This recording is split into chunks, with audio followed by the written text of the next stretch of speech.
வெற்று விளம்பரம் தேடிக்கொள்வதற்காக விடியா அரசால் திறந்து வைக்கப்பட்ட கிளாம்பாக்கம் பேருந்து முனையத்தில் நாள்தோறும் புது புது பிரச்சனைகள் தோன்றி பொதுமக்கள் முதல் பேருந்து ஊழியர்கள் வரை அனைத்து தரப்பினரும் கடும் இன்னல்களை சந்தித்து வருகின்றனர்.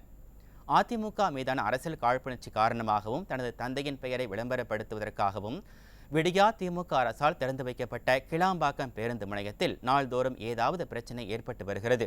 ஏற்கனவே பேருந்து முனையத்தின் அடிப்படை வசதி இல்லை, முதலுதவி செய்ய அரசு மருத்துவமனை இல்லை, அம்மா உணவகம் இல்லை என பல்வேறு குற்றச்சாட்டுகளை மக்கள் அடுக்கடுக்காக அடுக்கி வந்த நிலையில் ஆம்னி பேருந்து ஓட்டுநர்களோ கோயம்பேடு போன்று தங்களுக்கு இடவசதி உள்ளிட்ட எதுவும் இல்லை என வாதிட்டனர். இதையெல்லாம் கண்டுகொள்ளாமல் மௌன சாமியாரை போல விடாப்பிடியாக கிளாம்பாக்கத்திலேயே பேருந்து முனையம் இயங்க வேண்டும் என விடியா அரசு முரண்டு பிடித்து வருகிறது. இதனால் தற்போது தென் மாவட்டங்களிலிருந்து காய்கறிகள், மளிகை பொருட்கள் உள்ளிட்டவற்றை ஏற்றி வரும் ஆம்னி பேருந்துகளுக்கும் சிக்கல் ஏற்பட்டுள்ளது. கோயம்பேட்டில் நேரடியாக பொருட்களை இறக்கி வந்த ஆம்னி பேருந்து தற்போது சிறிய ரக ஆட்டோக்களில் பொருட்களை மாற்ற வேண்டியிருப்பதால் பிற ஆம்னி பேருந்து தங்களது நிறுத்தத்தில் பேருந்து நிறுத்த முடியாமல் அவதிக்கு உள்ளாகியுள்ளனர்.